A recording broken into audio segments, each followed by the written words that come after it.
Delegated Powers and Law Reform Committee. I'd like to remind everyone to please switch off or put to silent on your mobile phones and other electronic devices. The first item of business is to decide whether to take items 5, 6, 7, 8 and 9 in private. Is the committee content to take these items in private? Yes.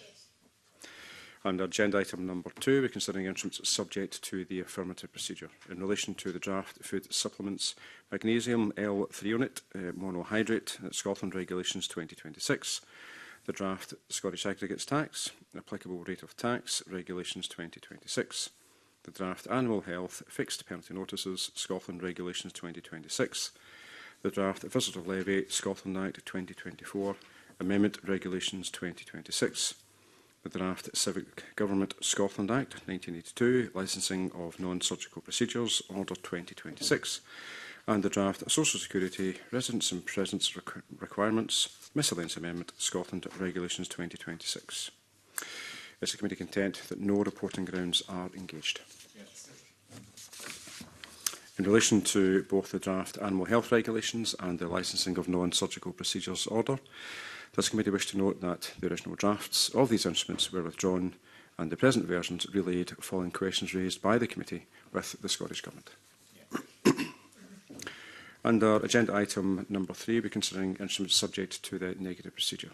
An issue has been raised on the Firefighters Pension Scheme, Scotland Amendment Order 2025, SSI 2025-406.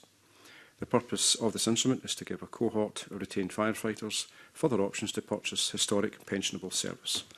In correspondence with the Scottish Government, published alongside the papers for this meeting, the committee asked whether the formula the instrument sets out for calculating the amount of a missed pension lump sum grant was sufficiently clear regarding which years are to count in determining a value in that formula. The Scottish Government has undertaken to clarify that the reference to years means only those years during which the firefighter was employed in the period from 1st of July 2000 to the end date of their extended limited period. However, it considered that the intended meaning will be understood, given its context, and that the operation of the provision will not be impacted in practical terms as the position is understood by the Scheme Authority and other key stakeholders. The Scottish Government nonetheless intends to clarify this point in the next suitable instrument. Does the committee wish to report this point on reporting ground H, that the instrument's form or meaning could be clearer?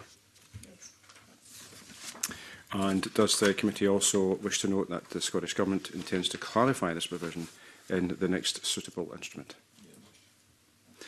Also in relation to this instrument and regarding the same formula, the committee asked if the reference should be to the defined term completed years rather than years. The Scottish Government responded that it considered the legal effect of this cross-reference to be clear, but that it intended to amend the instrument at the next suitable opportunity in order to insert the word completed in the interests of consistency with the other formulae in the same part. Does the committee wish to report this point on the general reporting ground? And does the committee wish to note that the Scottish Government intends to amend the definition in the next suitable instrument? Yes.